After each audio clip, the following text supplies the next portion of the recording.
All right, free energy and electromotive force review. All right, so delta G absolute is equal to delta G naught if we add RT natural log of Q to it. Right, delta G naught is the free energy change when you're at standard conditions, and delta G absolute is the change as we go towards equilibrium. Right, when we hit equilibrium, the free energy change bottoms out at zero. And at that point, if we have a spontaneous reaction, that means the relationship between the products and the reactants have a lot of products made, very few reactants left, and this is when we would bottom out in terms of the reaction, right? The reaction would stop over towards the being product favored. So this is a spontaneous reaction, right? We know the voltage for this from before, right? Copper plus 2 ion is a better oxidizing agent than zinc 2 plus. So yes, copper 2 plus will oxidize zinc to form zinc 2 plus.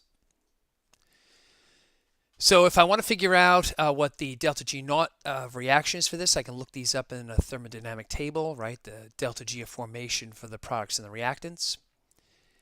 Get the difference between the two. And I have a negative delta G naught value. This tells me that this is a spontaneous reaction.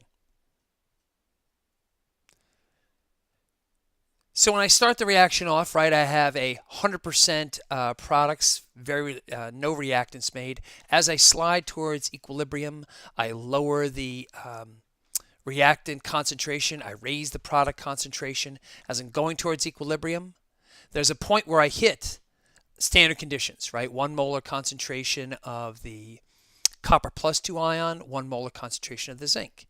And at that point, the ratio is 1. Right, so the natural log of 1 is 0, so 0 times RT is 0. So at this point, delta G and delta G absolute are the same value. So I've slid down this curve to the point where where delta G absolute is equal to delta G. All right, so I'm not at equilibrium yet. I'm still losing free energy, right? As long as delta G absolute is negative, I'm still going towards equilibrium.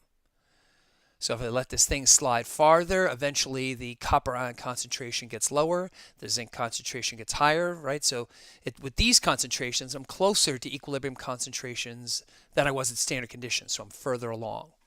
So when I plug these concentrations into the relationship between G absolute and G naught, I can solve for G absolute and see where I am. Am I at equilibrium with these concentrations, or am I before equilibrium with these concentrations, or have I gone past? So when I plug these concentrations in and solve, I still have a negative delta G absolute value. So that means I'm still sliding towards equilibrium, right? I'm below standard conditions, right? I'm not at one, I'm not where the concentration of the copper 2 is equal to the concentration of the zinc. I've gone past that. I'm more towards the end of this, right? Where delta G absolute is going to be 0. Okay, so let's put in some new concentrations. If I start off with these concentrations, right, with a high concentration of copper 2 plus and a very low concentration of zinc 2 plus, 0.1 molar, well, this is more like at the beginning of the reaction, right? This is, if this was a battery, this is more like having a fresh battery, right? You've got a lot of reactants left and very few products formed yet. So what's the voltage at this point, or I should say, what's the free energy at this point during this reaction? So I plug these concentrations into the relationship between G absolute and G naught. And when I solve for it, I get a value that's not at standard state yet. Right? Standard state would be equal concentrations of the copper 2 plus and the zinc 2 plus. So I'm more towards the beginning of the reaction with a lot of copper 2 and very little zinc 2 plus. All right, so let's plug in these concentrations. Extremely low concentration of copper 2 plus, a very large concentration of zinc. When I plug these concentrations in for Q and solve for it, I end up with a term that cancels G naught, and I end up with the value being delta G absolute is equal to 0. So this means these are equilibrium concentrations. When delta G absolute is 0, I'm at equilibrium. I'm down here. I've lost all the free energy I'm going to lose. I'm not going to lose anymore. So with these concentrations, the reaction's over. You've lost as many reactants as you're going to lose. That's a very low concentration. You've made as many products as you're going to make. So this is the K value, right? So if I plug these concentrations in and solve, the K value for this is very large. This is a very spontaneous reaction.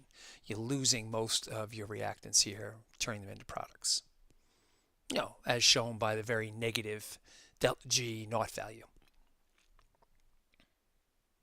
So we know there's a relationship between cell potential and delta G, right? So there's a relationship where if I know the number of moles electron transferred, I can use Faraday and the voltage as a conversion factor to go from G naught to E naught and from G absolute to E absolute.